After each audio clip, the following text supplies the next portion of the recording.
Starting. All right, and we're live. So I am so excited about tonight. I want to say welcome to everybody that is tuned in tonight for healing and protecting the Black psyche. I have two computers, so please don't be distracted by me looking back and forth today. But thank you again for tuning in to Healing and Protecting the Black Psyche. Specifically, tonight's episode is about the female entrepreneur, and more specifically, the Black female entrepreneur, and the ups and downs that we sometimes go through. So hello, everybody. First of all, let me introduce myself. My name is Nicole Denise, or Nicole Stokes. I am an author, a multimedia journalist, a creative in all sense of the words. I'm a graphic designer, and I'm also the creator and editor-in-chief of the Palm Beach Beat. And that's an online publication where we cover positive news happening around Palm Beach County's urban communities. And that space and that field is very important to me and very kind of sacred to me, because I am a journalist who does not watch the news. And I find a problem with that, because what they're saying about our story, specifically the Black community, and what they're portraying about our people is saying that all we're doing is killing, looting, stealing. There's nothing positive going on around us. So I took it upon myself to say, hey, you know what?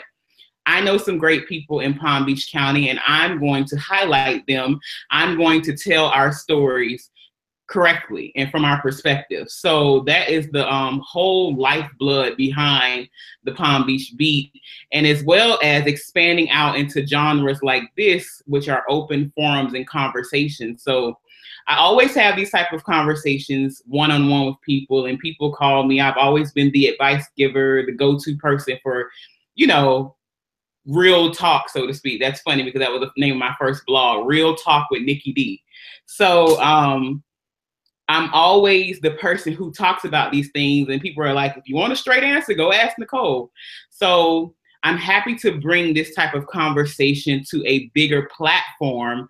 And basically, I want it to be a kind of like a fly on the wall type thing. So it's going to kind of be formal but informal of a conversation. Like you're just hearing a bunch of girlfriends just talk about something that we actually go through, which is sometimes anxiety, depression, compulsive behaviors, and basically mental illnesses and mental disorders that happen behind the scenes.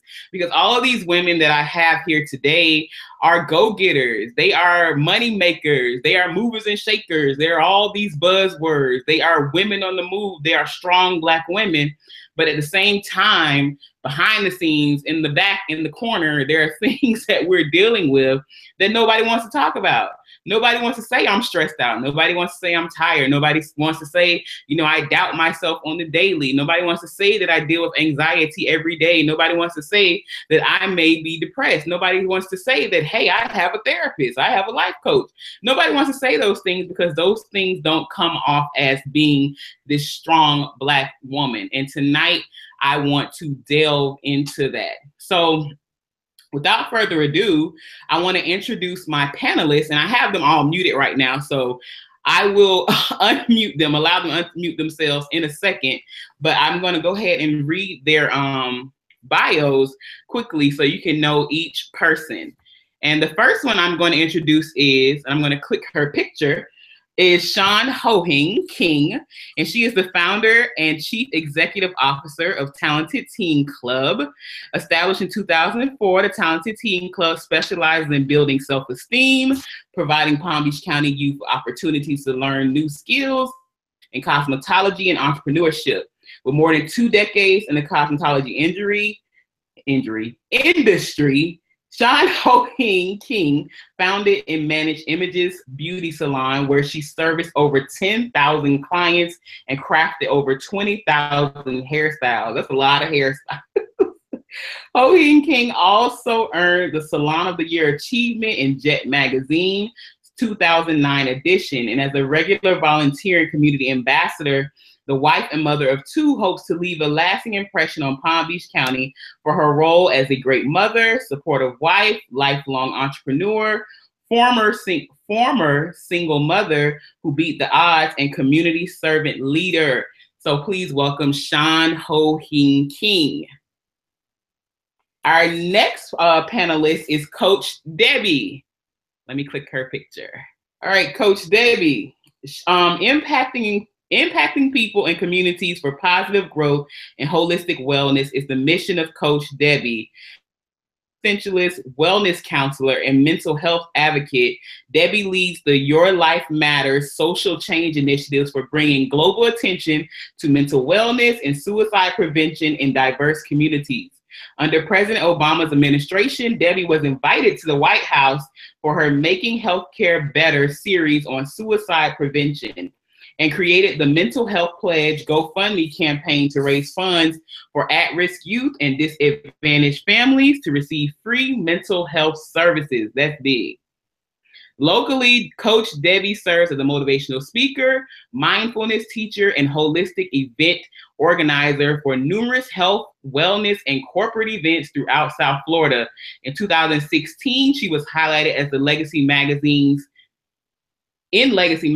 as one of South Florida's 40 under 40 Black leaders of today and tomorrow. Coach Debbie is also a communication specialist, freedom coach, and family therapist. So please welcome Coach Debbie. Our third person is Tonya Borroughs. She was born and raised in Belle Glade, Florida. All right, Muck City. She is a proud mother of 4 amazing children and is alumni of Glade Central High School, Community High School. Tonya is also a graduate of MedVance Palm Springs, Florida, with high honors in medical billing and coding. Tonya is the owner of Marilyn Candles and Essentials LLC, specialized jar and specialty candles. She is also her candles are amazing. Okay, I have some burning in my house right now, so you guys need to get you some Marilyn's candles. They also make handcrafted natural soaps, bath bombs, body butters, lip balms, and so much more. Tonya is an educator at the Florida Career College in Boynton and is employed with the Institute of Women's Health and Body, LLC, through HCA for almost 20 years. Her favorite scripture is, "Trust in the Lord with all thy heart and lean not into thy own understanding. In all thy ways acknowledge him and he will make your path straight." That's Proverbs 3:5-6. And finally, we have Jaunai Walker. And as a speaker, coach, and trainer, Jaunai Walker helps businesses and individuals close the gap between where they are and where they want to be. Jaunai, or Jay, as she's known to her clients, is dedicated to helping people live their dreams by giving them tools for growth and success they can implement in their lives and their business for immediate results. Had an extensive and successful career in sales and marketing, as evidenced by numerous regional and national awards in sales and sales training. Her background, coupled with her training and leadership experience, allowed her to offer a wide range of programs and services focusing on personal development, leadership, and business. Jaunai's coaching seminars and keynote speeches are tailored to each client's individual's needs. As a big believer in giving back to community, Jaunai has served on both for-profit and nonprofit boards. Jay has also appeared on local television shows, commercials, and radio stations promoting local nonprofit organizations to build self-esteem. So those are panelists. I'm so excited to have them on tonight because this is a big deal. And you see, I didn't just pick anybody. I picked some movers and shakers in Palm Beach County. So you can't say you don't know anybody that's not really doing anything. So ladies, can you go ahead and unmute yourselves so that we can get this party started? I'm excited. I am ready for the questions. I heard somebody unmute. So Jaunai is unmuted. Did it work? Debbie is unmuted. Good evening, everyone. Shawn. I might look to the side at my computer as we talk. You're good. because I'm looking all over the place. I have notes. I have 2 computer screens up. All right, Miss Shawn, you're unmuted. And Tonya, did you figure out how to unmute yours? I'm unmuted. Tonya can't figure out. Okay, hold on. Let's see. Top. Like if you scroll across the top, you should see like where it says like a microphone with a slash through it. Click that. Microphone. Or are you doing it from your phone? You have to click the picture, like the.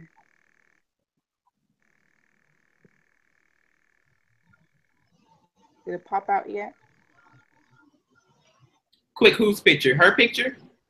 Yes. If she clicks on her face, then the screen will come in and she'll see either she can hang up, unmute, or. There you go. Disappear. Okay. All right, everybody is open. Okay, so my first question, ladies, I would just like for you to share with the audience just your experience of being a Black woman in business. Like, how did you know you wanted to be an entrepreneur? And I know all of you, if you're not full-time entrepreneurs, you do some entrepreneur type stuff on the side. And then also, how did you get started? Like, how did you know this was the space that you wanted to go into? So whoever wants to take that, that's for everybody on the floor. Not all. Well, I will start first.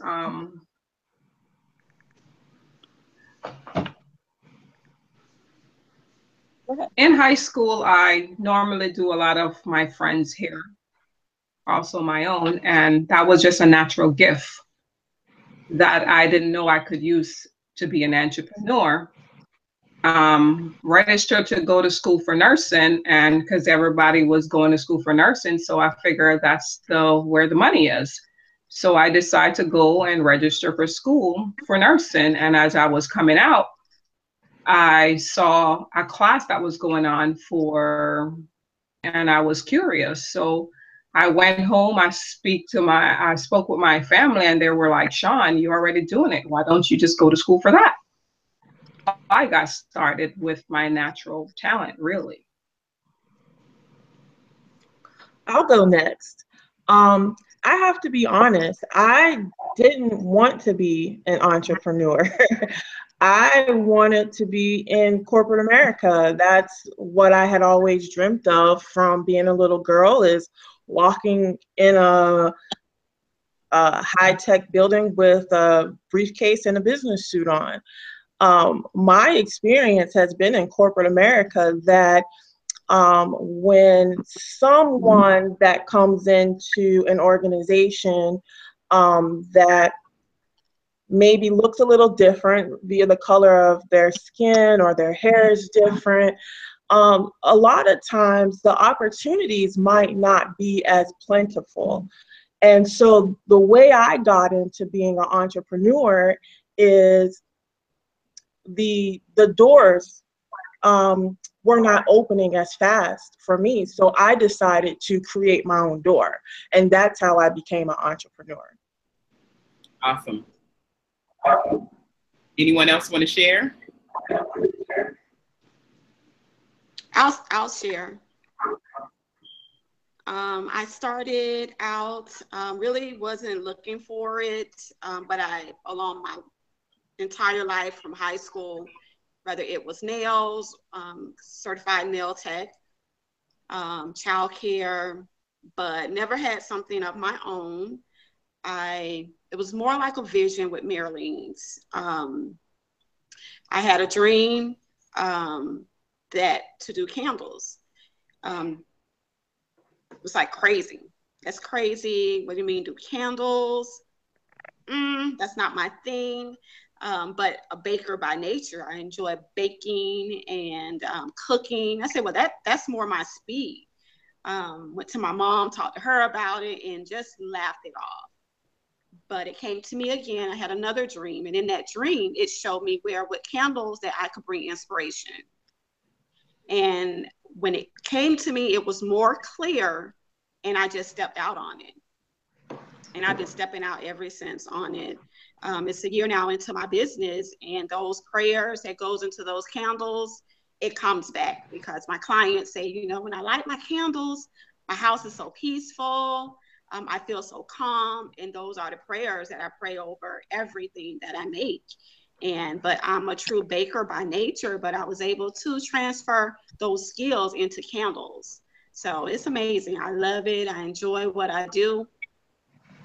I read a quote from somewhere that said, if you follow the vision, the money will follow you. So I follow the vision. I follow the inspiration that was placed before me. Right. And I guess I will wrap up. Do you want me to go ahead or? Yeah, go ahead, Debbie. I'm sorry. I was just trying to click you. Oh, okay. So good evening, everyone. And thank you, Nicole, for giving us this space to share. I am a family therapist, and I loved just now to hear all of your stories on how you started and why you got into business. For me, I really believe it began with my life first, which is Matthew 6:33. Seek ye first the kingdom of God and his righteousness, and all these things will be added onto you. And because I put Christ first in my life, I'm able to really take time to see what was really important and what he has called me to do.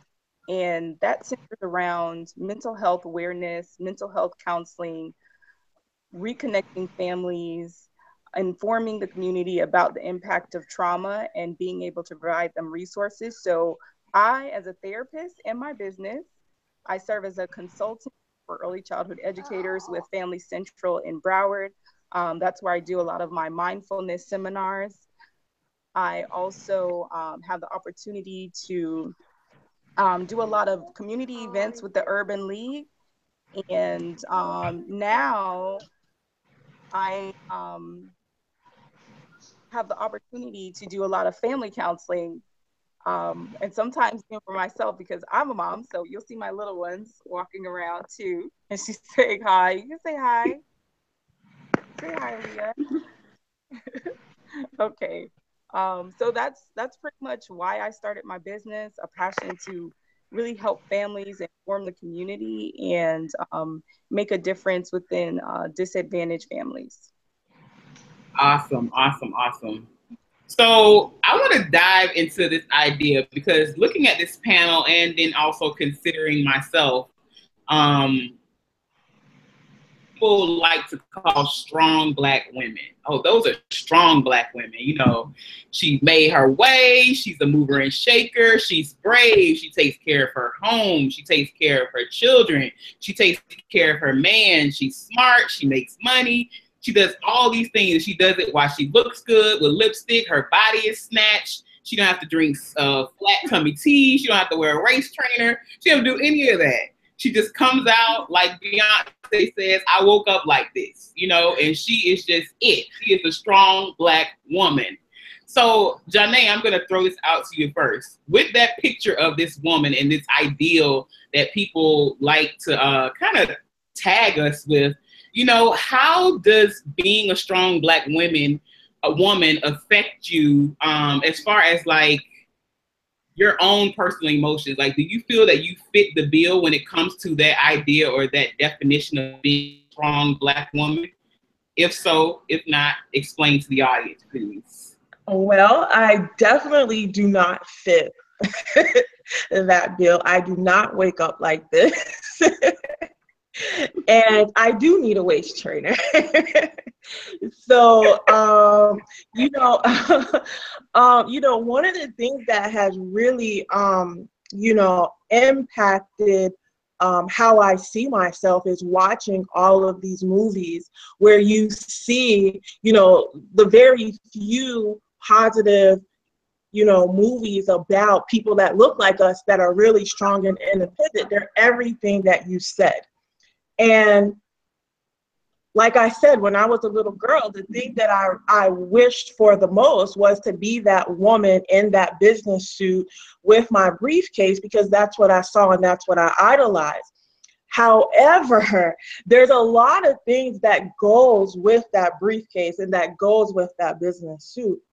And sometimes the perception, because of you, it kind of isolates you from the rest of everybody else, because sometimes people do view you as, oh, she has this going on, she has that going on, nothing could be wrong in her world.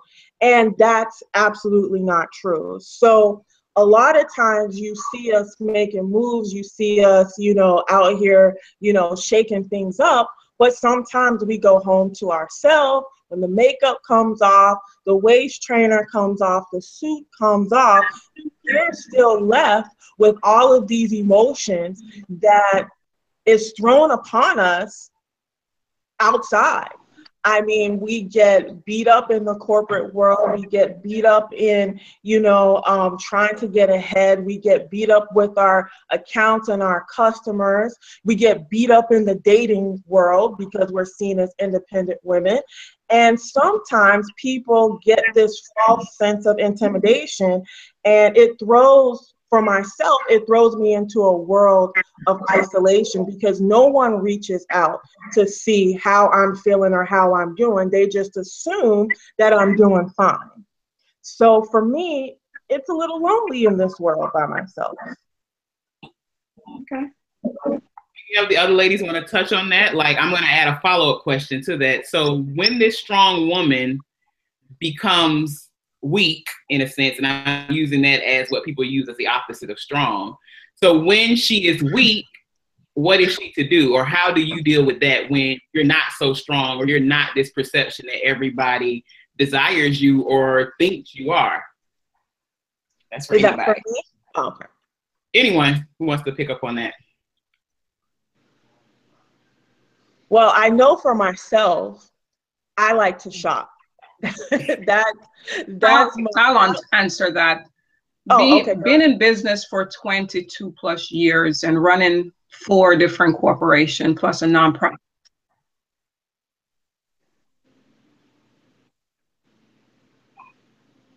Do you still hear us, Ms. Shawn? I think you're going in and out. You still there? Are you hearing me?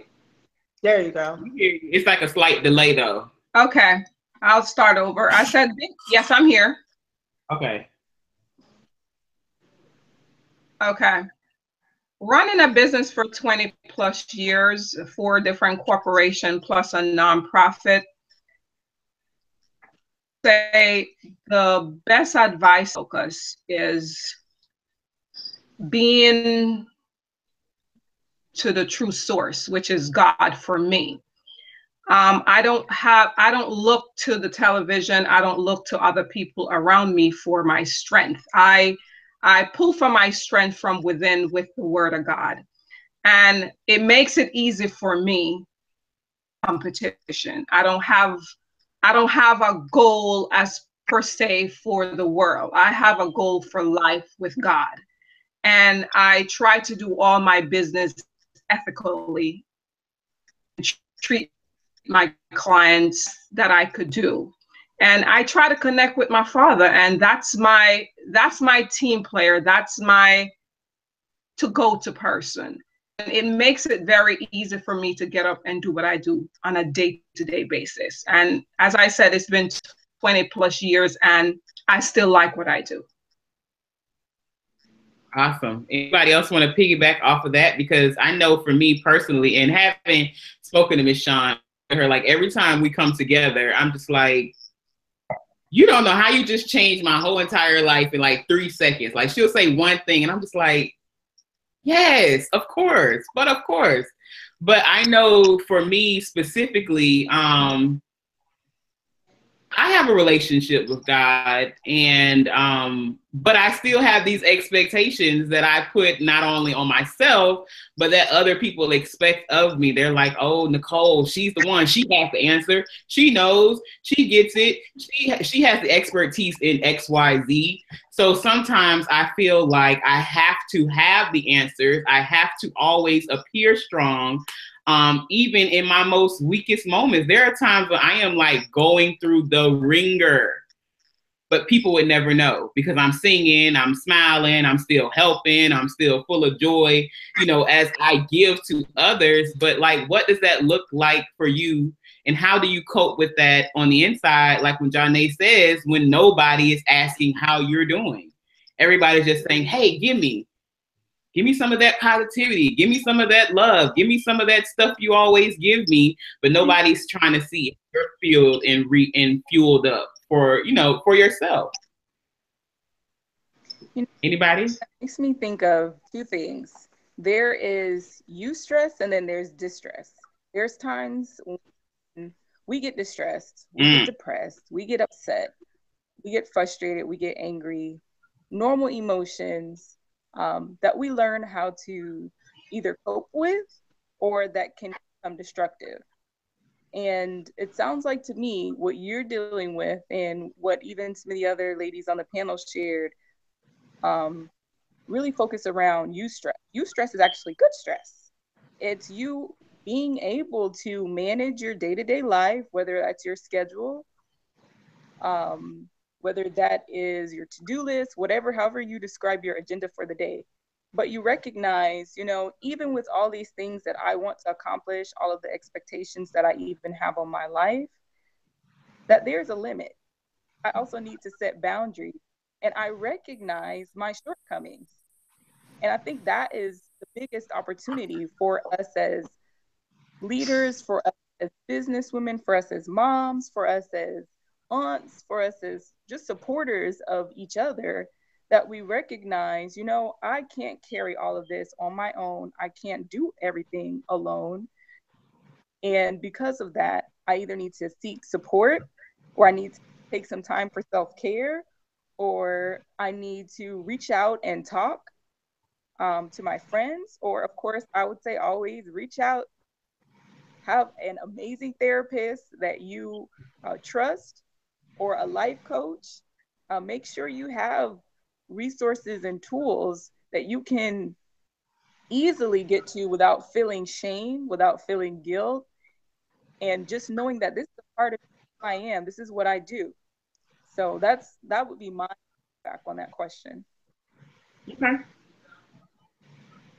Anybody else want to add? Because I have a segue question. Okay. I can totally agree with the other women. Definitely shopping is definitely, you know, retail therapy gets you there. For me, just, you know, having a powerful prayer life. I think prayer life, being a true worshiper helps. Not so much confining in people, but like Shawn said, confining in God. People sometimes tend to, when you vent to them, they can view it as you're complaining. You're not complaining, you're just saying how you feel, you know, and it's misread as weakness. But I truly believe when you have a line of communication with God and you take everything to Him in prayer, you know, He doesn't view you as weak. He's not sitting in a place of judgment on you. You know, He's there to comfort you. He's there to give you that strength. And that's because, you know, I am a single mother. I have kids. I have family that depends on me. You know, I have to connect to something that is higher than myself. And so I find that connection in my prayer life on a daily basis, staying connected. So let me ask you this, ladies. I have a question. Like, I talked about this strong woman, this Black woman who's all powerful, basically superwoman in the cape, the ideal Black woman. But where do you all, not saying that you are that woman or you're not that woman, but where do you all place yourselves on your list of priorities? I'm just interested in knowing that. And then why? So where are you on your whole to-do list or your whole life list of all your titles that you have to fulfill? Where are you on your list, and why are you in that position? Can I start with you, Debbie? Sure. I was just thinking, if I had to categorize myself, I would say I was on taught that family is your first ministry.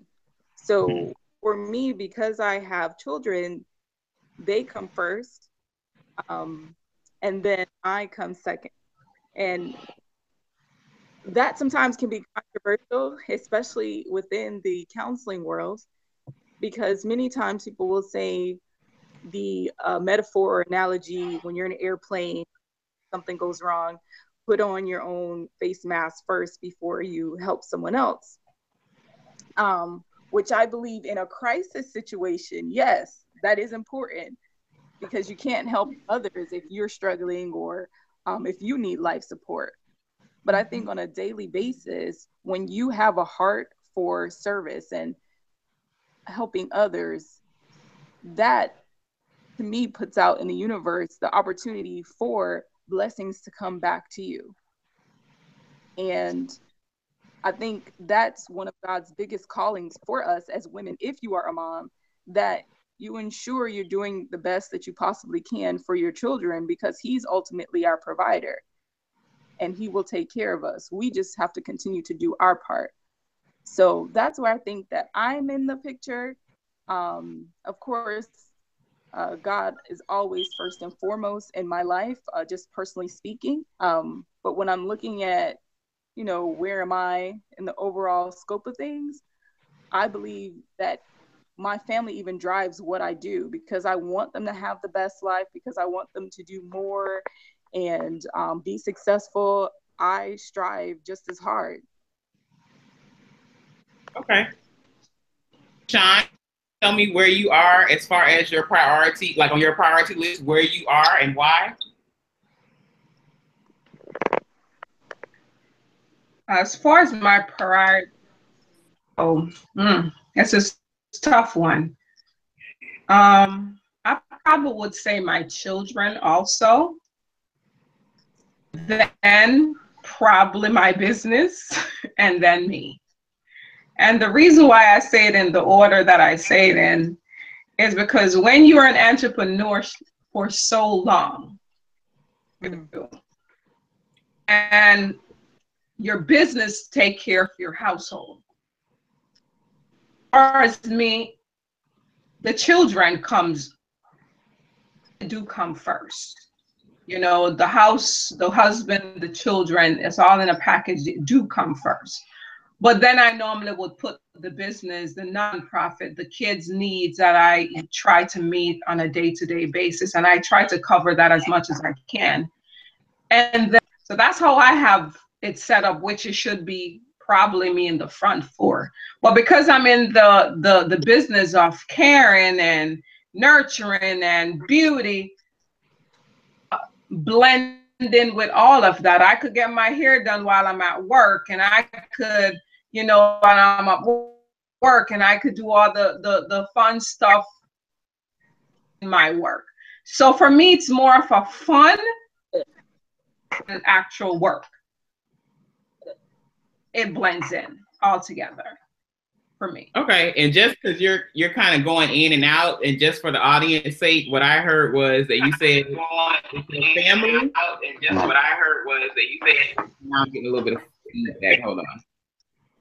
You said it was your family, then your business, and then you. So you're kind of third on your totem pole, and basically because what you do, because you're in the business of caring, that, and you're in fashion or beauty, it all kind of collides together, and there's not really always, there's a lot of gray areas sometimes when it comes to where you are on your priority list. That's what I got as the gist of it. Is that correct? Right. Correct. Okay, gotcha. Okay. Correct. Jaunai, what about you? Where are you on your list of priorities, and why are you in that position? That's a really good question. I was sitting here thinking about that. I'm like, I haven't put myself in my planner in a very long time. And, when I was in the corporate world, I was able to get massages. I was able to take trips. I was able to do a lot of things because I didn't have to worry about my bills being paid. And when I switched over to being an entrepreneur, a lot of things changed for me. So I am working on adding myself back into the mix. For example, working out. That is the very basic minimal thing that I should be doing for myself, that since I took over being entrepreneur, I thought that I would have more time to do it, but in all reality, like Shawn said, there's always something to do. There's always somebody to help. And so I find myself not really taking care of myself the way that I used to take care of myself when I was in the corporate world. And that brings on a whole nother set of feelings and emotions, because when you stop taking care of yourself, you stop looking good in certain things. You're not able to keep up the way you used to. And then, you know, add on top of that, getting older. So, you know, sometimes I could see how some people spiral out of control. I'm just lucky enough that I see it and I'm aware of what I'm doing and what I'm not doing. So I actually consider myself blessed. But I do have to do the bare minimum, which is get back in the gym. Gotcha. And then Tonya, where are you on your priority list and why? For me, I'm number 2 on my priority list. And the reason I'm number 2 is because God is number 1. He's always number 1. Number 2, I am, because my mental health and my physical health is important for me to be able to be the support system for my business, for my family. If I'm not right on either of those levels, then my family, I can't take care of my family, because it is just me. So I have to make sure I'm in good health. I'm good to be able to handle my day-to-day on responsibilities. I wouldn't say it makes me selfish, because it doesn't, but I just have to make sure, one, as the provider for my family, that I have to take care of me. Okay. Awesome. And the reason why I asked this question is because I heard Iyanla Van Zant say this one time. She said, how you treat yourself is how you treat God. Okay. That always stuck with me. I heard that probably about 2-3 years ago. And then also, as women and Black women and strong women, we have this, again, this ideal that we're supposed to put everything before us and then, you know, kind of be like this martyr servant leader in our world. And for me, all of you ladies, you know, nobody really said they were number 1 on their list. And for me, I found that it is imperative that I am number 1 on my list after having what I guess the world would call a nervous breakdown. And then I made a vow to myself and I said, you know what, self? And myself said, huh? I said, you know what? Before I ever get back to this dark place where I'm like, I can't keep anything down, my digestive system is all over the place, my eye is twitching uncontrollably for months at a time, I can't sleep, I can't rest, I'm scared to go to sleep because, you know, I feel like I'm gonna die. When I wake up, I wish I was asleep, until finally getting a definition for what I was going through after reading this book, that, hey, I was suffering with depression and anxiety and going to the hospital, and they're just like, girl, ain't nothing wrong with you. You are healthy. Do you drink wine? And I was like, no, I don't drink. They say you should start drinking wine. These are doctors telling me this. They're like, because you are just stressed out, you're anxious. Like, what do you have to worry about? So after hearing all of this, and then finally, because you can hear things forever, but after hearing Iyanla say that, it struck a chord with me. You know, and I come from this very religious Christian upbringing where, you know, you have to love God and he's the way, and, you know, and we'll get into spirituality and religion in just a second. But when I heard that, it opened up my eyes all the more. I was just like, you know what? That's so true. And I started comparing both relationships. Yeah, I don't really read the Bible. Yeah, I'm not really in the church like that. Yeah.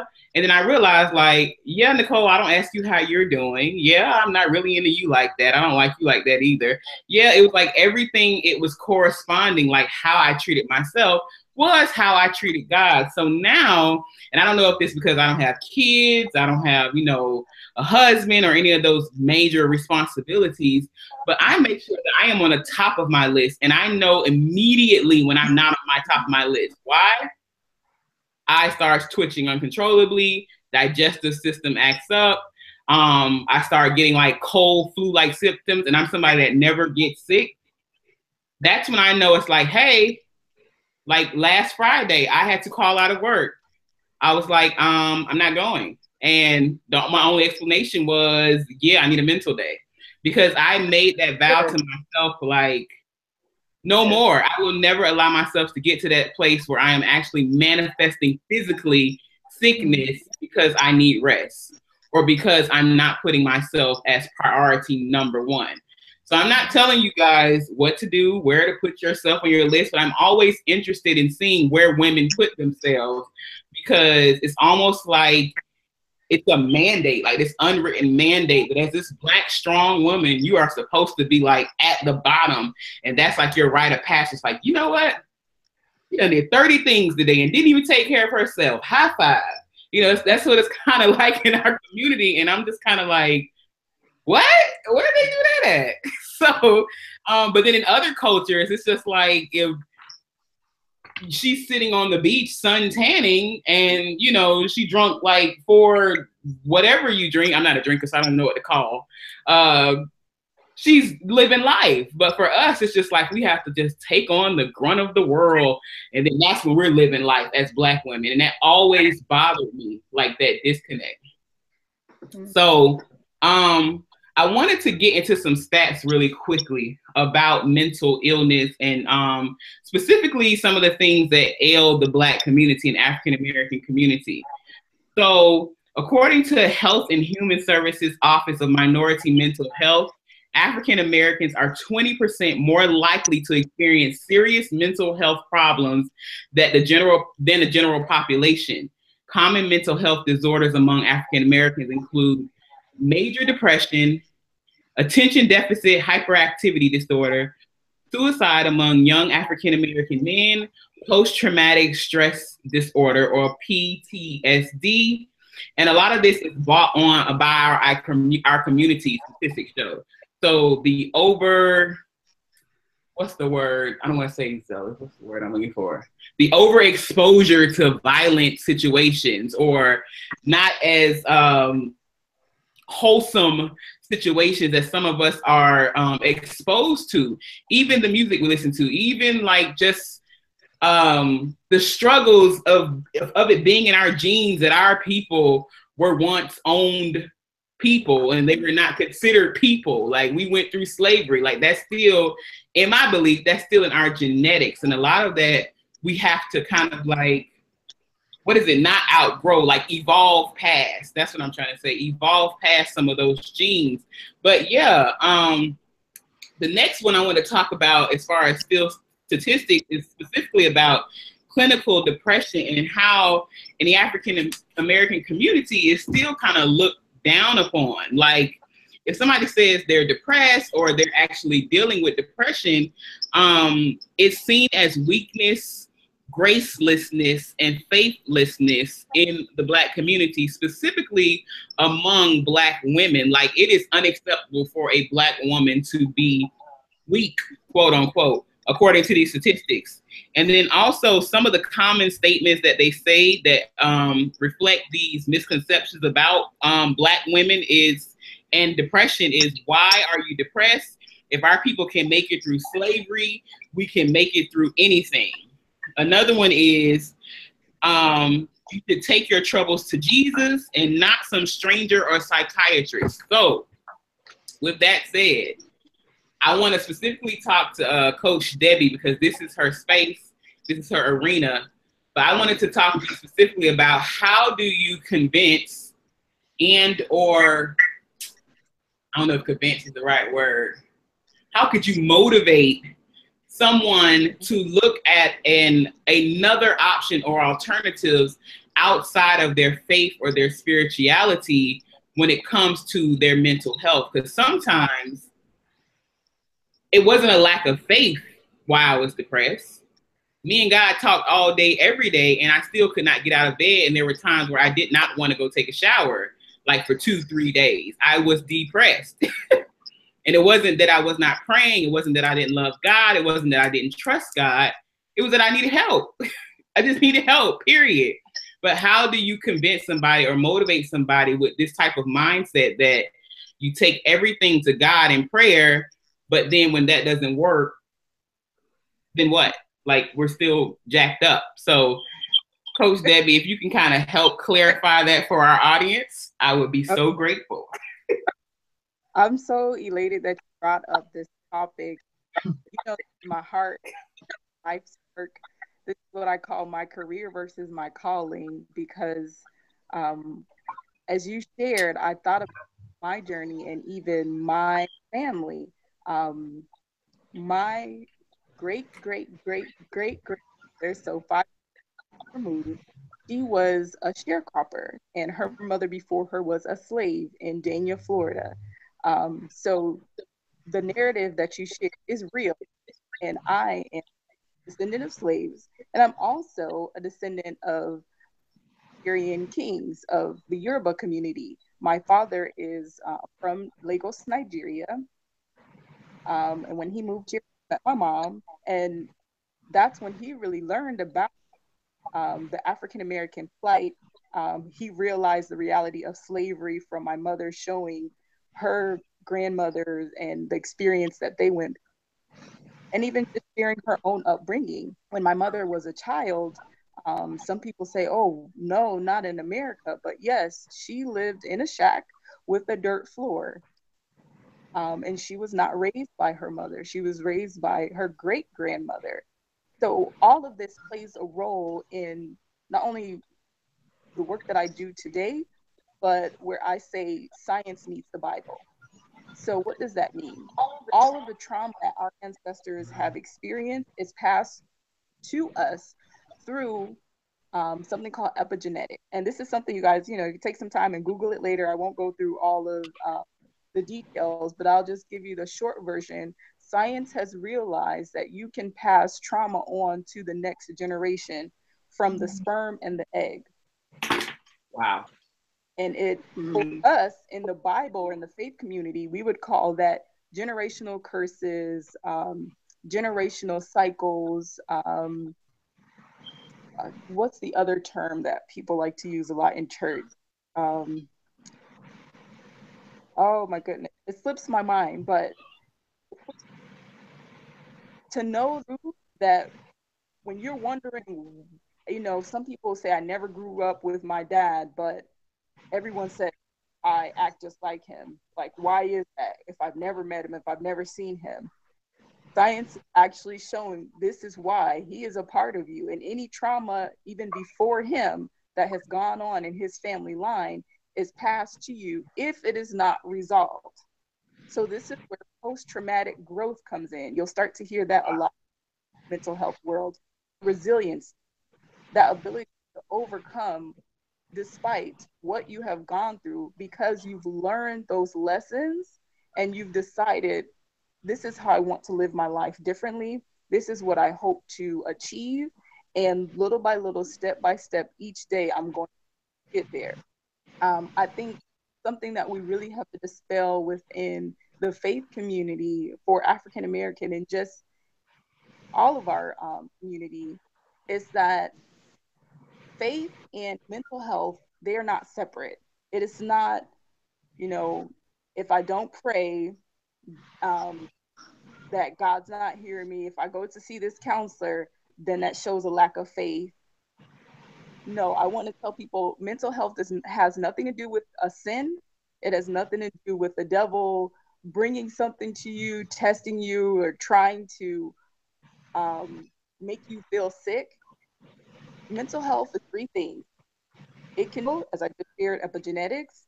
It can be circumstantial, or situational. You go through something such as a divorce, or you go through something tragic, you experience grief or loss if someone passed away, or what if you go through something like a major car accident and you lose your job? All of those feelings that you have after that, they contribute to your mental state. They can cause somatic disorders such as ulcers and headaches, as you shared, having your eye twitch, not being able to eat, maybe disrupting your sleep. All of these things can play a role in your mental health, which is no different from your physical health. If you had a toothache, broke a bone, if you had cancer or diabetes, you wouldn't just sit there in pain, you would seek a doctor. And that's the same thing with your mental health and wellness, because your brain is an organ and your brain can hurt as well. Your brain can get sick. A heartbreak or a heartache is the same thing as if you had a toothache. You still need care, you need support, and you need professional quality care also. I love that you shared a little bit about the suicide stats and data. I also wanted to share something that I love African American women for, is that they have shown in research that because of who we are, being an African American woman, that is a preventative factor against suicide. We are the least population to commit suicide because we have communities of support, because we rely on our sisters and our sisterhood in order to seek out some form of support, some form to share how we're feeling, or we actually find that counseling works and that we feel comfortable with sharing some aspects of our lives with someone who is going to give us professional support, a third party who is non-biased, a third party who has professional expertise so that we be better in our life. So I really hope at the end of this conversation today, people take away that mental health has nothing to do with the lack of faith. Mental health is not a problem or issue. It is a normal part of your overall health. Well, you need to try your best to do everything that you can to seek the supports to help you get there. Thank you so much, Coach Debbie. Like, oh my gosh, to hear that stat, I was thinking at first when you said about Black women and suicide, I was like, because we too strong to die. Like, we not dying no time soon. But no, I like that you said it's because of a sisterhood that we have. Because we do things like this. We do things like this. Like, what do you think? Have you ever? You know, did you ever experience this? Well, what do you do for this? So I love that stat, and I'm happy that you shared that with the audience. So with that, I have a question for all of you guys. Have any of you ever dealt with a mental, I don't want to call it an illness, but like a mental plague, specifically like depression, anxiety, ADHD, compulsive behavior, and or suicidal thoughts? And if any of you guys would like to share, I would be happy to hear that, because I just believe that, like the Bible says, and I'm probably going to jack up this scripture. You guys will learn that about me. Like, I know the word, but it's going to come out remixed. But we are overcome by the blood of the Lamb and the words of our testimony. There you go, by the power of our testimony. Say it one more time. Yeah. We overcome by the power of our testimony. You had it. Oh, okay, so it's gonna be a little remix, but you got it. So basically, what that means in a nutshell is, when you share, you also grow, and you also help yourself as you're helping other people. So, and I want to say this too, Tonya, not like to put you out, but the idea for this whole forum came after a conversation with Tonya. And I don't even know how we started talking about this, because 1 minute we're talking about candles, the next minute we are talking about how she had anxiety. And I was like, yeah, I've had anxiety too. Like, how do you deal with that? So if you would like to share your story of any of those things that you've ever dealt with, like depression, anxiety, compulsive behaviors, and that could be like eating disorders, or, you know, what is the one? OCD, or just compulsive shopping. Like, I'm not saying that your retail therapy is something that you do compulsively, but I'm just saying sometimes we'll get coping mechanisms just to deal with all the stuff that's going on the inside. So if any of the ladies would like to share their stories, please do, about like your mental wellness and health journey. Okay. I do suffer from anxiety and depression. And I take meds for it. I take meds to help me cope on a daily basis. And also, we taught that same day in my part of that therapy is something soothing about the essential oils that I'm smelling, the process of mixing everything up. It really soothes me down. It puts me in a quiet place. But yeah, I take meds, and with prayer and taking a lot of deep breaths and walking away from a lot of things is basically how I cope on a daily basis.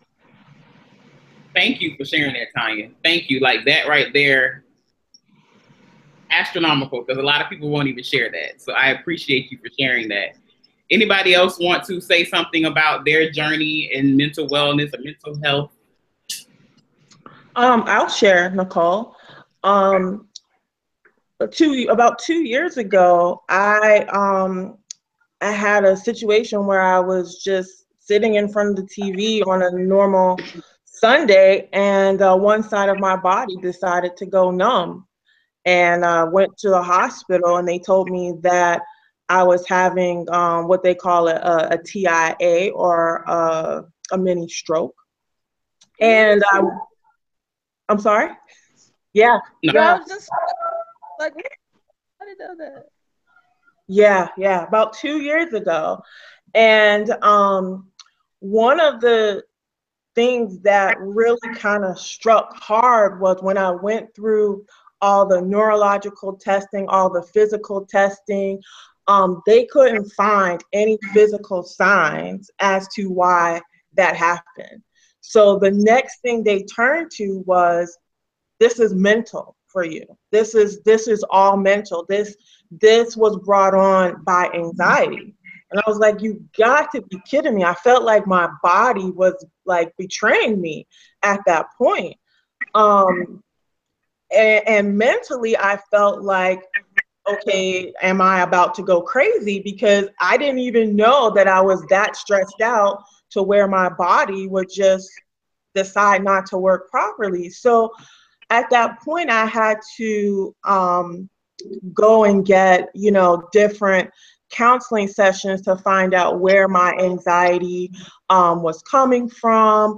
And I did go and I talked to somebody, and my anxiety was brought on by my overwhelming need to be what they like to call perfect. And I had to realize that there is no such thing as perfect. I'll probably never, ever get to perfect. However, the industry that I was in before I started my entrepreneurial journey, I was judged based on being you had to be a top rep. You always had to be number one. In order to be good, you always had to be perfect. And so I spent the last 10 years of my life trying to be perfect. And it's hard when you're in an industry that you don't see a lot of Black women, let alone dark-skinned Black women, and you're competing with a lot of people that when you look on TV, society tells you that they're more perfect than you are. And so I had to really unpack all of those feelings, and I had to really start to get outside of my head, because my head was causing my body not to work properly. So I say all that to say, today I stand before you. I don't have any symptoms. I praise God that my TIA didn't cause any permanent damage to my body. I am now more aware of my mental status, and that moment made me decide to go into being an entrepreneur. it was a week later that I decided that I was going to be an entrepreneur, because I decided that, you know, I don't need to be their number one. I just needed to be my number one. And so that TIA actually saved my life. Wow. Wow. I love it. All right. Incredible. Did you want to say something, Ms. Shawn? Or were you just making comments?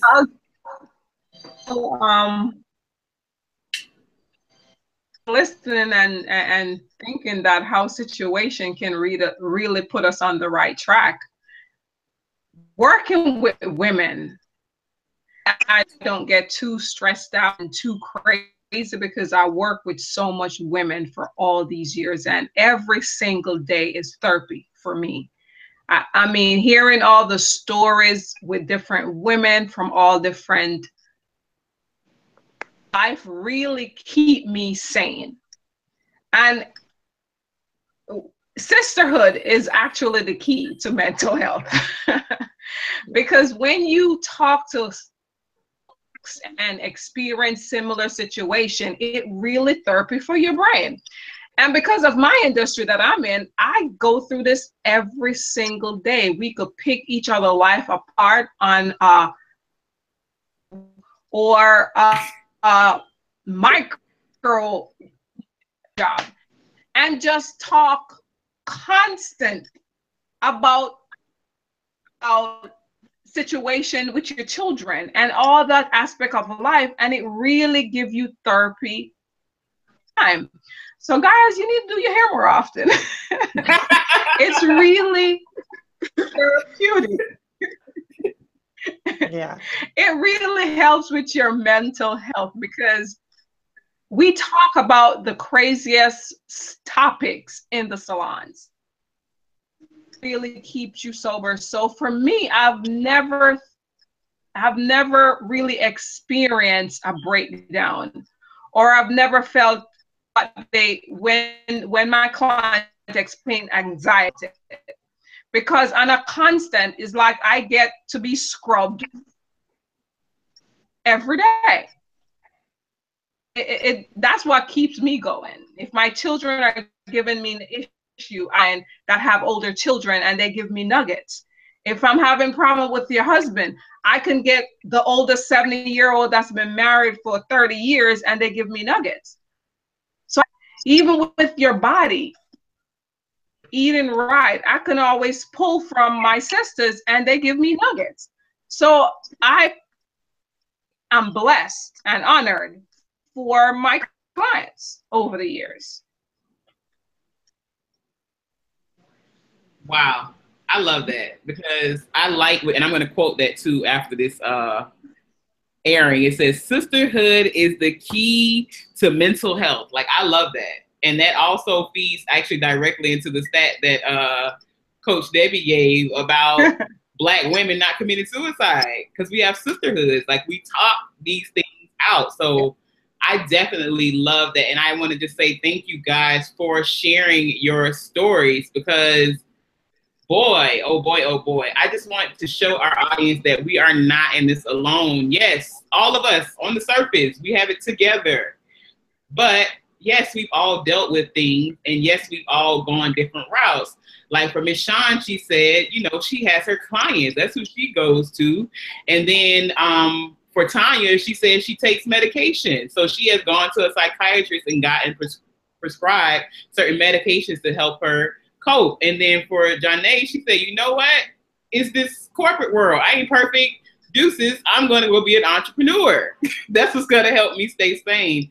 And for me, I did not go initially, like when the first like meltdown I had, because I think I've had like 2 of them that I kind of chronicle in my book, I'm Doing This to Me.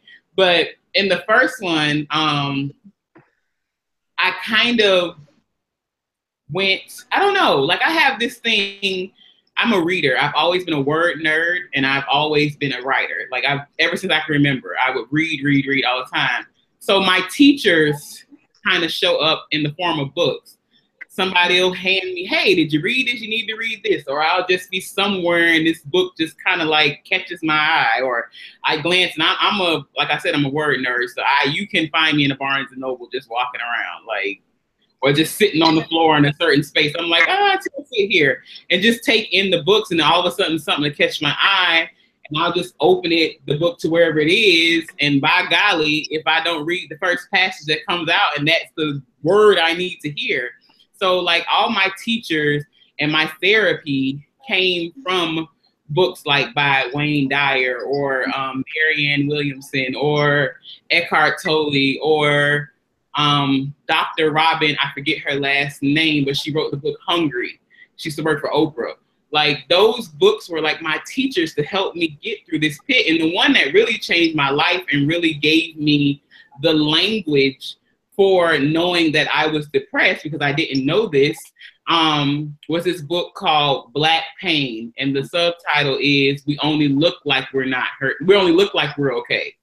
No, we only look like we're not hurting. And it's by Terry, I want to say her last name is Williams. Yeah. But Williams? Yes. Okay. Score. See, memory. But yes, that book changed my life, because sometimes people will say, you know, well, what in the world do you have to be depressed about? Like, you're cute, you got all this stuff going on for you, you have money, you have everything, you're living the American dream. Like, what in the world are you anxious about? Like, the doctors were telling me, go drink wine. Why are you so stressed out? So I'm so excited to hear that, and I'm excited to hear you guys' stories. But also for like Tonya and I don't know, Coach Debbie, have you ever have you dealt with going, like, do you have your own therapist or life coach? I know you are a therapist, but do you have a life coach or a therapist? Yes, of course. I think it's very important to practice, also to recognize that you can never judge a book by its cover. You never know what someone's story is. And a lot of people even see me as a therapist and as a freedom coach and think that, you know, I have all the answers, that my life's perfect, that I give them advice at the drop of a hat. And it's just, and sometimes I have to meet them where they are and understand, okay, yes, when you think of a therapist, you're like, that's the whole purpose of your job.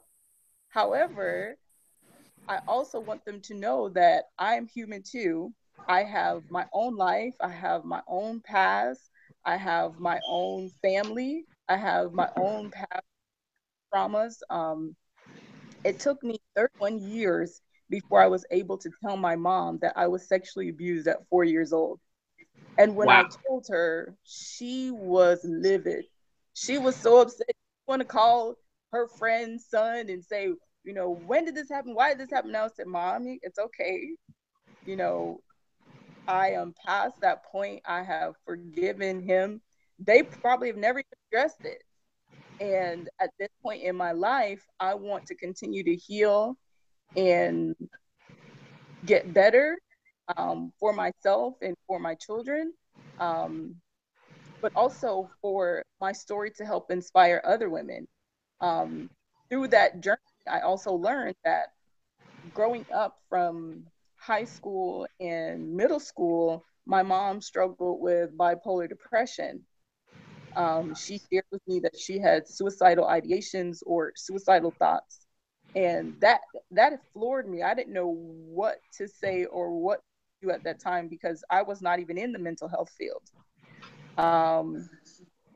It is also partly because of my mom why I do the work that I do, because I hope to support her on her journey. She was also on medication during those years, and now she has her own pattern and routine that helps her in her recovery. But bipolar depression, you have manic states where you are really, really depressed.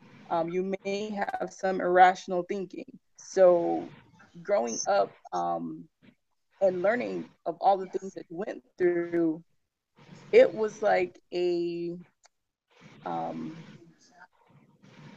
a freeing spirit, I think, to connect us, because she shared when she was that she was sexually abused. So it seemed like we're a psych by being open, by being honest, by sharing what has happened to us, and then realizing it's through us talking to each other, not judging each other, being there for each other, not causing shame or guilt or condemnation, but recognizing what you went was painful for you. I affirm that. I'm going to walk with you on this journey to healing. Wow. You know, wow. I'm thinking about when I went to, because I just came from a mastermind master class that Coach Debbie hosted like 2 days ago. Because this is why we're doing this, by the way. This is Minority Mental Health Month, so that's why we're doing this forum. But there was something that one of the panelists said that he noticed about his clients, was that there was this normalization of like trauma among women, like sexual trauma. Like women would just be like, yeah, I went through that. Yeah, that happened to me. But then they kind of just brush it off and move on. And my thing is, I want to be able to delve deeper into that, not in this setting right now, but I'm making note of that we definitely need to talk about that, because I think everybody, not everybody, and I don't want to make a general statement, but I know so many women who have dealt with molestation, or if they've dealt with some type of sexual trauma at an early age, which then plays out in their relationships later on in life. And oh my goodness, if we could just clear the air with that, that would be amazing hurdle, like overcome. So I'm just putting that in the atmosphere so that I won't forget. So I have it in the playback that, yeah, we're going to talk more about that, because there's nothing normal about there, and there's nothing to like brush over. Like, yeah, we got over it. Now we just going to move on with our lives, because a lot of things that I've learned, especially now too, like there are things that I thought I had buried. I thought I buried way down there. But then something happened, something so random, and it triggers some kind of emotion. And I'm just like, well, where in the world did that come from? And then I'll start journaling, and I start praying, because that's how me and God communicate, usually through my journaling. And then I'll start, oh, you remember when? This is because of that. And it'd be something like 15 million years ago. And I'm just like, what in the world? So it is very important that we don't normalize our trauma. And I know even for me, another thing I don't do, like I said, I'm a journalist who does not watch the news, because I'm not going to put that in my mind that is what our Black community is. All of this violence, all of this killing, all of this slaying. And I know, and I'm not saying it's not happening. I'm not saying that our kids are not dying. I am not saying that they're not being slain. I'm not saying any of that, but I'm saying, as for me in my house, to stay centered, I cannot fill my mind with that all day, every day. Like the news channels, even like Facebook and Twitter, I'm in and out. I post and I'm out. Like I don't even, and I don't even have a TV in my house, because I don't watch TV, because there are just certain things that I have to do to keep myself centered. And with that, I wanted to ask you guys, like, because even saying stuff like that, like as I'm listening to myself right now, 5 years ago, that version of Nicole would have been like, you sound like some woo-woo crazy type person, talking about centering yourself and staying focused, and like you don't sound like, what are you talking about? But so I want to ask this question because of that, and this is for the former version of Nicole and some of those women that are still out there. Like, how do we remove this stigma of like regulating our mental health and getting ourselves together and finding some type of solace to, stay here, stay sane, stay present? Like, what do you think is the big solution? And I'm using that in air quotes on purpose. Like, what is your solution for removing that stigma of sometimes comes along with mental health and mental wellness? That's for anybody. Well, I'll talk to that. Okay. One of the things I realized that I had going on was I had a lot of things. They say not to call it your subconscious. So I was thinking a lot of things that I wasn't necessarily aware of. And about a year ago, I decided that I needed to find a way to remove all of that junk that was going on inside my head, whether I put it there or, other people put it there, or the TV put it there, or the news put it there, regardless. So one of the things that I started doing was I started to listen to things with binaural beats, which allows you to, the beats kind of work in a way where they have different frequencies that work on your brain and clear your subconscious. And I started to do that every night, and I felt after 2 or 3 days of doing 2 or 3 nights of listening to those beats, I started to feel better throughout the day, like I could actually function more. I was more alive, I was more aware, I was more present, because when I was sleeping at night, all of those things were replaying in my head, and I just wasn't aware of that.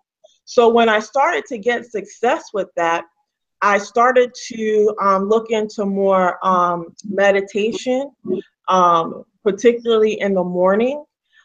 So now I do, I don't know if you've heard of Al Halrod, but he wrote this book called Miracle Morning. Highly suggested for anybody that hasn't read it. But he talks about these savers that you're supposed to do an hour before you even start your day. And the first thing you need to do is spend time with yourself through meditation. Once you get done with the meditation, you do your affirmations. After your affirmations, you do your visualizations, then you do your exercise, you do your reading, and then you do your writing. Now, I'll have to be honest with you, I do not have time to do all of that, but I started to do that about a little, maybe close to a year. And just the meditation and the visualizations alone have helped me see the path that I need to be on. It's helped to clear all of that junk out of my head. And a lot of times we look at, meditations like, oh, Black people, we don't meditate. That's for white people. White people do yoga.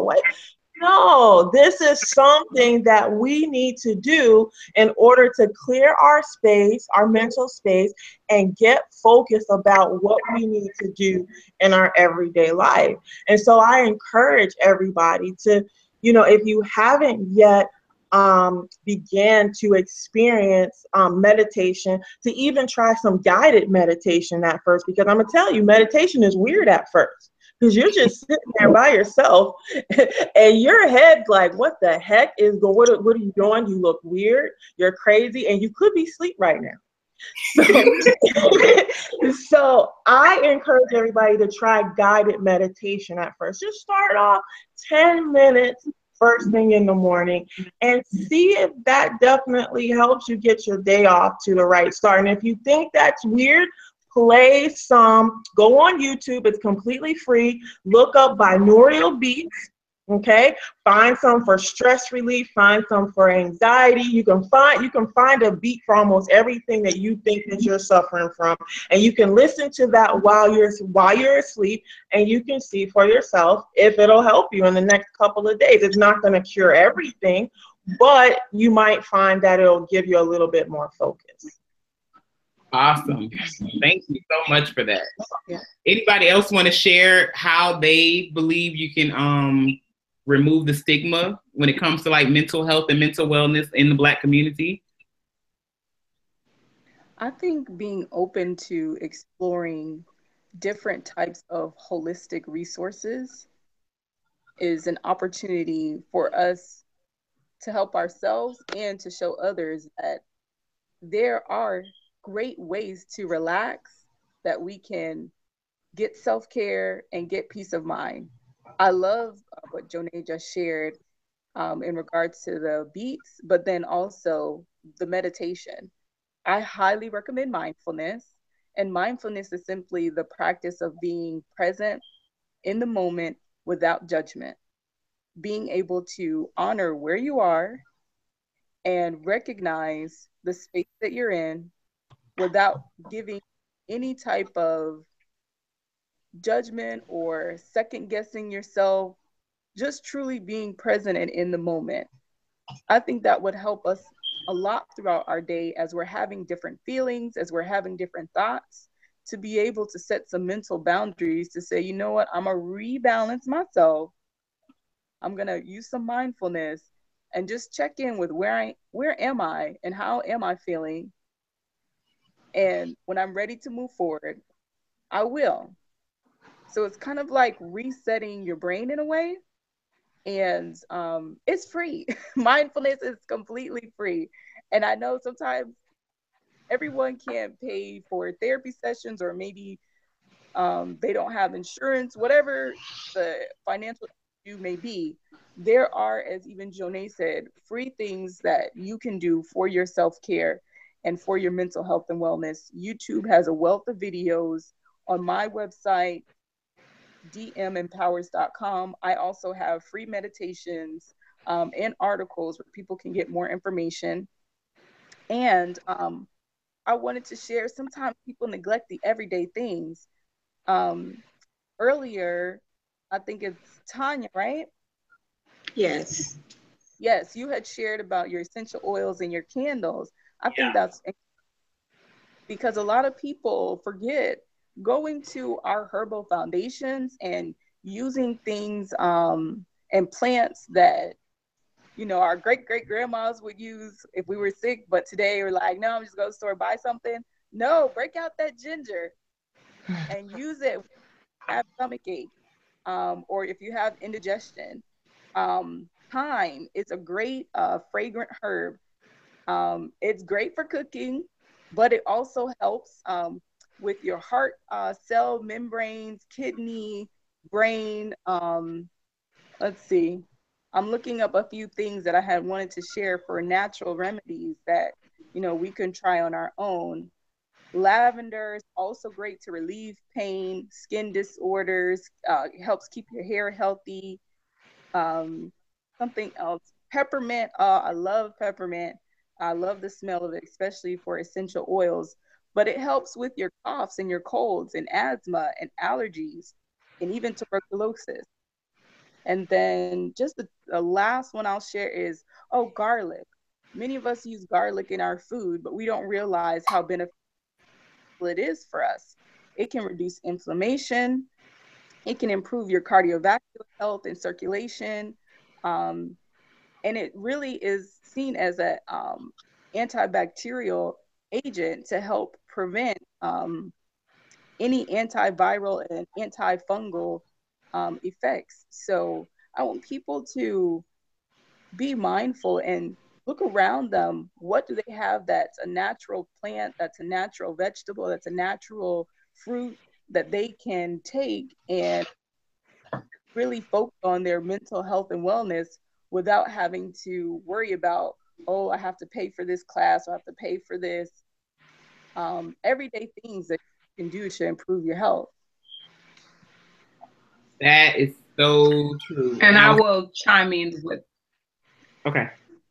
Go ahead. For me, I personally that mental health, sometimes you need to slow down.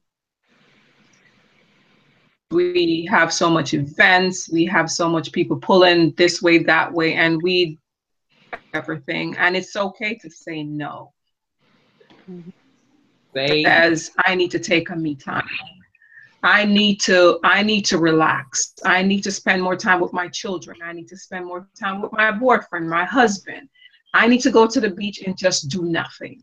I think a lot of times we get so stressed out because of trying to do good, trying to be at every function, trying to please everyone.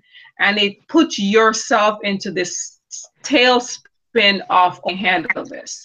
So if I'm supposed to say anything to the audience out there and even the beautiful ladies on the panel, slow down, taste, take slow showers.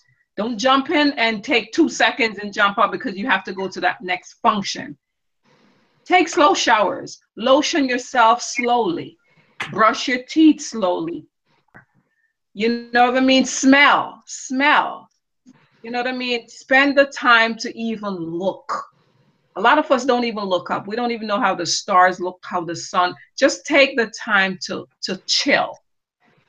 And that would really help us in what's important. It's not a race. What are we racing to? It's not a race. Life is not a race to smell, to taste, to feel, and live. Not a competition. You to live a great, fulfilled life, whatever it looks like to you. I love that. Like, I am a full blown, I don't know what you call it, like high fiber of all of that. I thank you so much, ladies, because the tips that you shared, people can start that like right now. And those are the things that I was thinking about as well. Like when Tonya said about essential oils, oh, back there, I have my eucalyptus, I have peppermint, and I have tea tree oil. Those are like my main 3 that I go to. Like if I'm feeling stressed out, you get you a boil with some water, drop you some eucalyptus and some peppermint in there. Now back up just a little bit if it's too hot because it'll burn all your neighbors. But yeah, but you let that come in, like put a towel over your head and breathe that in. It's vapor rub who. Like it just calms you down. It gets you in the right space. Like I say, it puts my feng shui together. And I know I'm using that term all wrong, but I know what I mean when I say that. Like it keeps centered. And another thing I do is I work out. Like people see like my posts and stuff for my working out, and people's like, "Oh, you losing weight?" Yeah, I'm losing weight, but I don't work out to lose weight. In all honesty, I work out for the feel good endorphins. It's all selfish. I just want to feel good. I want to get high off of working out because that keeps me sane. Like that keeps me centered. That allows me to go through my day because I work with children as well. That allows me to go through my day and deal with the attitudes of the budding teenager and not say, you know what, I could fold you up, but I'm not going to do that because I'm an adult and we can't do that. So working out is definitely one of the things that I recommend. And another thing that's going to help remove the stigma for me and what I've learned in my own journey is that I don't explain myself to people. Like I do what is necessary for me to function properly. So if that looks like I'm juicing and I have green smoothies and you like, why are you drinking green smoothies? Don't you want some other food? And you get the naysayers talking about it. But if the green smoothie is going to make me feel right and it's going to keep my head clear and it's going to keep me in a space where I feel more open and clearer and happier about life, then guess what? We're drinking green smoothies today. Again, with the ginger and the garlic, like people that know me, I'm like anti-medicine. If you see me taking an Advil, it just got real. That's all it was. It got real. Because I am like a go-to garlic, ginger, let's mix some stuff up. Like I'm always looking to see what kind of holistic approach is better because first of all, I can't swallow pills. That's the main practical reason. Second of all, like, it's a chemical. I'm like, how's this chemical going to make me feel better? But I just had to learn over the years is that, when it comes to my sanity and it comes to my centeredness and it comes to me being the best version of Nicole, I just have to do what works for me. And no, it's not going to look like how my mom did it. It's not going to look like how my grandma did it. It's not going to look like how my grandma's mom did it. But I've learned to be okay with that. And yes, you may get a side eye. Yes, you may get, like, what is she doing? But on the other side of that, you get like questions like, hey, what are you doing? I do see results. Like you are happier. Oh, you are losing weight. So you get both perspectives and that opens up the doorway for you to teach others like, hey, this is why I'm so positive. If you can see behind me that way, those are my affirmations posted on my wall. Like that's just some of them. Like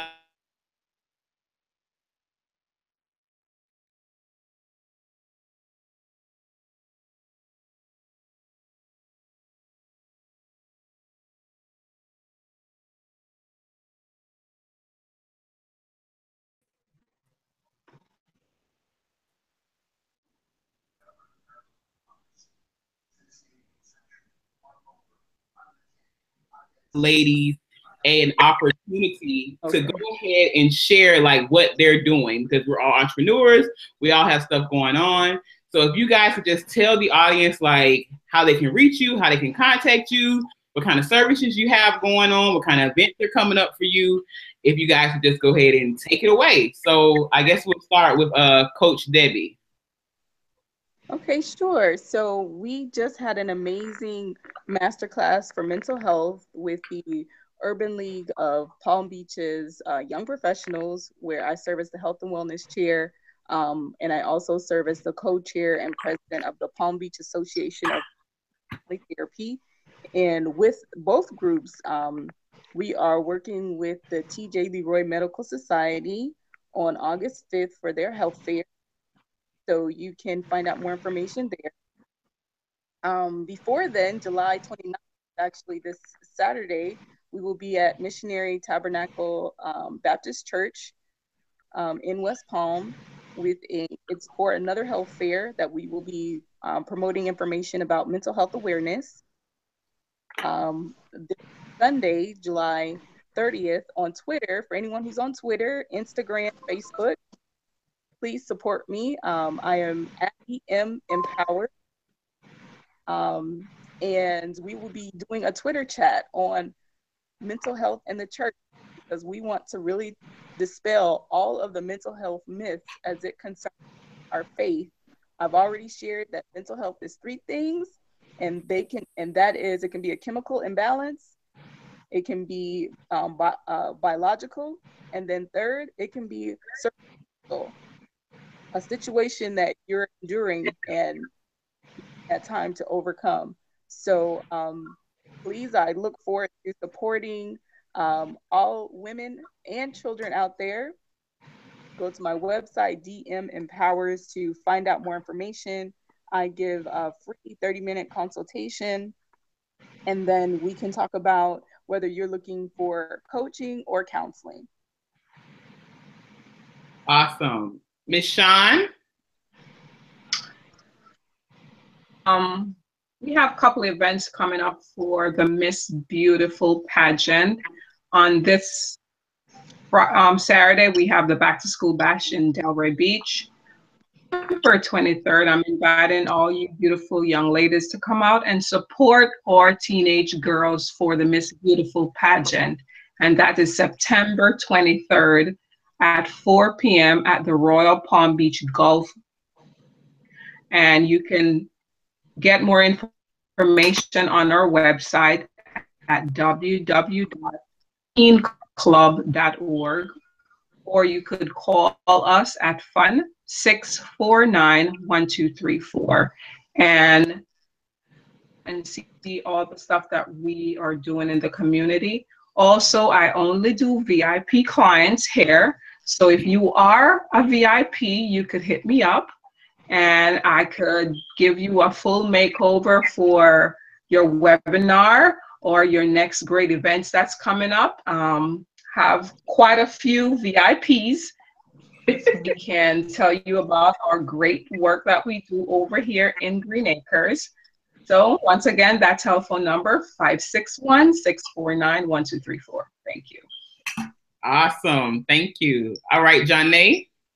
All right. Well, I'm really excited because, as you guys know, I focus mainly on business consulting, business coaching for entrepreneurial people who are transitioning, similar to what I did from corporate America or from just anything that you did not like and you want to transition to something that you love. That is what I focus on. And so I have 2 programs that are coming up. I have the Fuel Your Purpose, Activate Your Dreams coaching program that I'm allowing access to anyone who wants to be a part of that. And that particular program is for people who might not know exactly what it is that they want to be when they grow up yet. So it's taking a look at all those dreams that you might have suppressed due to life just taking over, whether it's getting a really good job, whether it's having kids, whether it's getting married. It's about giving birth to that dream that you have and being able to map out what that dream would look like so that you can be successful. And then the second program that I have started was a Women of Color Who Win mastermind group.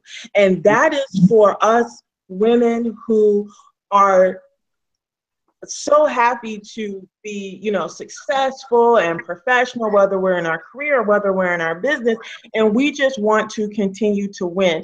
And like Coach Debbie said, it's all about sisterhood. So this is a mastermind group, and it's only open to 10 women here in the Palm Beach County area, where it focuses on growing yourself, growing your business, and growing your skill sets so that you can go out there in your marketplace, whatever that is, and you can win. So if anyone is interested in any of those groups, you can find me on Facebook as Jaunai Walker, MBA, and my first name is spelled Jaunai, or you can go to my website and you can reach out to me at jaunaiwalker.com. Once again, that's JAUNAIWALKER. You can find out more information through reaching out to me through one of those sources. I'll be very happy to sit down and talk with anybody who's interested in growth. That's what my business stands for, is growth. So I look forward to hearing from some of the people. And like I said, for the second group, we're just looking for 10 women. So that is a very specific group. But if you want information, I can make that happen for you. Awesome. And finally, Tonya, what do you have going on? Can you hear me? Yes. Okay. I have on August 5th at the Bombshell Boutique, we have pop-up shops.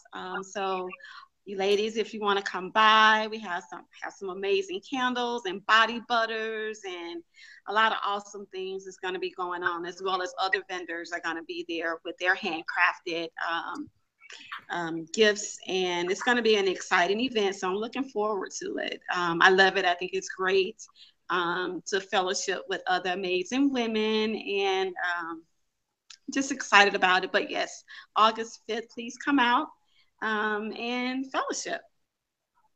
Awesome. So I'm going to put out a quick plug on myself before we wrap this up and see you guys another day. So everybody knows I'm the Palm Beach Beat editor-in-chief. So please always check out thepalmbeachbeat.com. You will also be able to find the replay to this actual session right here. So feel free to share it out, because this is some good information that you can keep listening to over and over again. Like I do Les Brown in the morning. He tells those same stories and I get something different every time. So you guys can way back there on the Palm Beach Beat. And then also for me, I am like spreading my teacher wing, and I'm going to actually be teaching on August 12th in Fort Pierce. I always get Treasure Coast mixed up. I think it's Fort Pierce. Yes.